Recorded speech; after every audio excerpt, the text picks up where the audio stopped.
I know I went through some things, you know, my first couple years in recovery that were crazy stuff. I know, like, my poor sponsor, you know, he had to deal with me. I was a train wreck, you know, and I remember asking him one time, like, why he did some of the stuff he did, like, you know, coming to pick me up and help me out on a Friday night because I had relapsed or whatever, you know. Somebody had done it for him, huh? Yeah, he's like, oh, if it was me, I wouldn't have came and got you. He's like, but he's like, it ain't about, you know, I'm doing what someone did for me, you know, right. And I respected that so much because, man, like, it saved my life. It really did, you know, like, and you know, because we don't.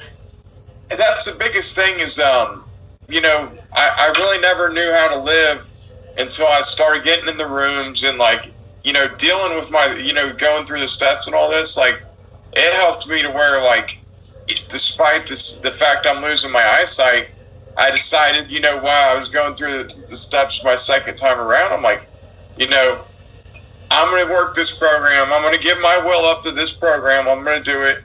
And because I had already seen, if I just put a little bit of effort into doing the right thing, how much my life got better, you know? And the rooms have been great because I couldn't teach what I hadn't been taught. You know what I mean? I couldn't give away what I hadn't got. So I was, if I didn't know how to be a father, I hung out towards people who were being fathers, like my homeboy Chris Morales. I don't put names out on my channel ever, but Christopher Morales has 6 children, bro, and he does something with them every week, and he makes barely a little bit over minimum wage. So you know what it's like to feed one child, you know what I mean, let alone 2 children, but 6, it's a damn basketball team, you know what I mean? He figures something out every weekend, bro, to do with his 6 children. You know what I mean? That's so commemorable, man. Or, is that the right word? Commendable? Yeah, it's so commendable. So we learn from the people in the rooms how to become a father, how to become a friend, how to become a husband. You know what I mean? I'm sure you learned the same shit, right? Because I didn't know anything, bro. That's what I tell people. That's what I tell anybody that I talk to that reaches out that's, you know, trying to get clean or, you know, just getting into recovery. I'm like, look, man, you got to put yourself around people who's doing good stuff. You know what I mean? You're only as good as what you put yourself around. You know, we don't realize how strung out and how dirty our clothes are and all that stuff because we're out on the street with dirty, you know, the other people we're around are dirty, strung out people with us. You know what I'm saying? But if you're measuring yourself against a bunch of people who's in recovery and getting their life together, then you're going to start pushing yourself a little more. You know what I mean? Plus, you learn the avenues. You learn the avenues to make yourself better. You know what I mean? You learn about department rehab, bulk rehab. You know what I mean? You learn, I could go to night classes while I'm working here, and I only have to do 3 a week at 3 hours a night or something. You know what I mean? Like, we learn all this shit that we have no knowledge of by going into the rooms and, you know, reaching our hand out and saying, hi, my name is Badger. You know what I mean? Yeah. Whatever, you know, like, well, what are you doing with your life? And you learn, and then you learn how to pick your crowd, man, you know, because I don't want people to think that there's not predators in the room, because there are. You know what I mean? There absolutely are. But you have to pay attention. Good or bad like anything else, you know. Because I get comments all the time about, you know, they did this to me. Well, man, pick your crowd better. You know what I mean? Get your picker a little better, you know?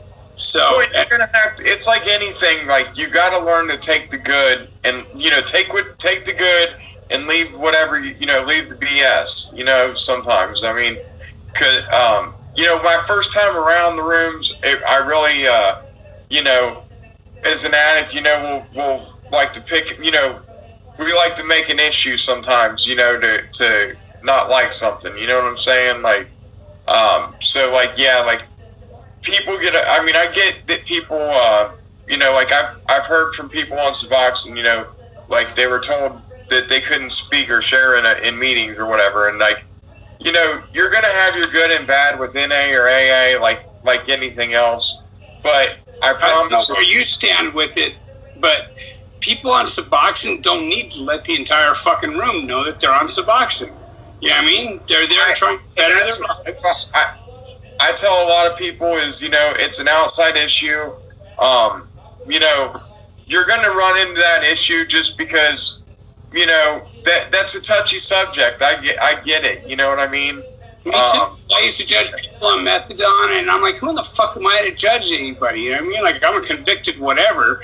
You know what I mean? Like, who am I to judge anyone? But I still had the judgment, bro. And I mean, I've outgrown that, obviously, but I'm a firm believer that that's between you, your sponsor, and your God. Yeah. And I think, like, also, that's why I try to encourage people to keep coming back, whether, that's not an issue you need to worry about telling them what, their beliefs on Suboxone and sobriety aren't what you're there for. You're there to get your step work in and that things. Take them things with you and don't worry about their opinion on what medicine you're on, because the point, what I try to really stress is to be able to ever get off that medicine or to know what you need to do, you got to get through them steps. You know what I mean? Because we don't know how to live until we, you know what I mean? And even once we go through that, we're still, like you said, we're trying to learn how to be good fathers from good fathers we meet in the room or whatever. And that was one of the best things for me, is because, like, my sponsor set a great example for me with his daughters, because I got a 4-year-old daughter that I'm raising now, and my sponsor set a great example for me, man, just by the way he raised his family. And that was the best. My birth father was a good guy, but he was just, you know what I mean, he was old school. He whooped you if you messed up, whatever, and that's what he thought he had to do, and tell you to go to work and work hard, Right. I mean, I'm a firm believer in that, because there's other people. My voice is still screwed up from that concert. I'm a firm believer in that because there's people in the rooms that have to take psych meds. There's people in the rooms that have to take, they're older people in the rooms that have survived to be older, thank the gods. You know what I mean? And they get to, they have to be on certain medications. You know what I mean? It's not the fucking room's opinion to know. It's not their business to know your business. That's you and your sponsor and your God. You know what I mean? So there's no reason to feel any shame or guilt or anything. You're to go to that meeting. You're supposed to, participate in that meeting and be part of, because that's what you're doing. You're not trying to be an outside. I'm not in the meeting because of this. You know what I mean? Like, you're there doing what everyone else is doing. It's not anyone else's business. I'm also a firm believer that from the neck up, if I add anything to my body that's going to affect me from the neck up, I'm not going to be able to be in contact with the gods of my understanding, bro. You know what I mean? That's my opinion, and I don't push my opinion on anybody. But I believe you need to be clean to have a spiritual awakening. That's my belief. Either that or be on some good LSD. Just like Jim. Just like Anyway, our founder. He found the book through hallucinogenics too. You know what I mean? He straight up admits it in the book. So it's funny. That's crazy. Yeah, I didn't. So I wasn't trying to jump in there, but just that's my opinion. In the rooms, I no longer agree. They're the first ones to jump in and help me go down to the valley and pass out food. The guys that are feeling like they're not part of, you know what I mean? Yeah. When I'm like, hey, does anyone want to go down to Santa Monica with me and pass out 99-cent burritos or whatever? They're like, yeah. They're usually the guys that jump in there because they don't feel part of this, but they'll feel part of this. Yeah. So, well, and like you said, man, I agree, and that it's so tricky. Like, to me, like, recovery, like you said, there are so many different, issues someone might need to be on medicine. I believe, like, keeping people in rooms so they can go through the steps to be honest with themselves and figure out, hey, am I on this medicine because I need a crutch to actually do this? Or am I on this medicine because I need to be on this medicine? You know what I mean?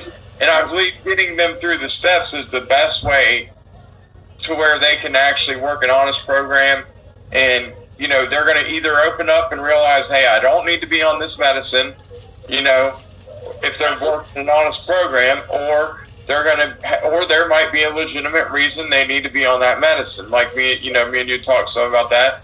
And I believe if you really, keep them in the rooms to where they can get honest with themselves, they will. That's the most successful route I've seen with people. Because Suboxone ain't going to answer your problems. You're not going to be able to. It's a Band-Aid. Yeah, you're not, unless you're working a program and willing to go, learn, like we were talking about our 4th step, where we learn to look at that we are wrong in situations. We don't, because I know for me, it's still hard to look, I got to do an inventory daily, and be like, hey, and look at my part in things. And what, an 11th step? Yeah. So, and if I don't do that, I'll get away from what the things I need to do. But basically, learning them things, we have to do that if we want to live a better life. You have to learn these tools through the program, and that's one reason I believe, whether you believe in Suboxone or not, I believe keeping people in the rooms is the most important thing, just because that's the only way you're going to realize on their own, without somebody telling them that they need this medicine, they don't need this medicine. I agree, and it's a great thing that you're doing. Yeah, because if they're doing go ahead. If they're working a good program, then things will come up. You know what I mean? Eventually, it will come up, and they will either, they're going to get off that medicine, or there might be a reason they need to be on it. But it's hard to put, everything in a box to be like, hey, no one should ever be on methadone, or no one should ever, because like you said, there's old timers who are all jacked up. Shut up. Take the cotton out of your ears and put it in your mouth. And yeah, I know. We got those guys too, bro. Yeah. Well, but like you said, also there's old timers who, they beat their body. They might actually have to be on some type of medicine, and they still deserve to have a room to be in to work a program. You know what I mean? Oh yeah. So I totally agree. That's the thing that you're doing, putting yourself out there for these guys. So all you guys out there that are hitting me up about Suboxone questions and methadone questions, go to The Recovery. Yep, The Recovery, all one word. Recovery, all one word, and hit my boy up. You know what I mean? He can answer your questions. He can maybe give you some relief. He can maybe give you some insight on what you're seeking. I don't have time to answer all the questions, and it's great that you put yourself out there for these people,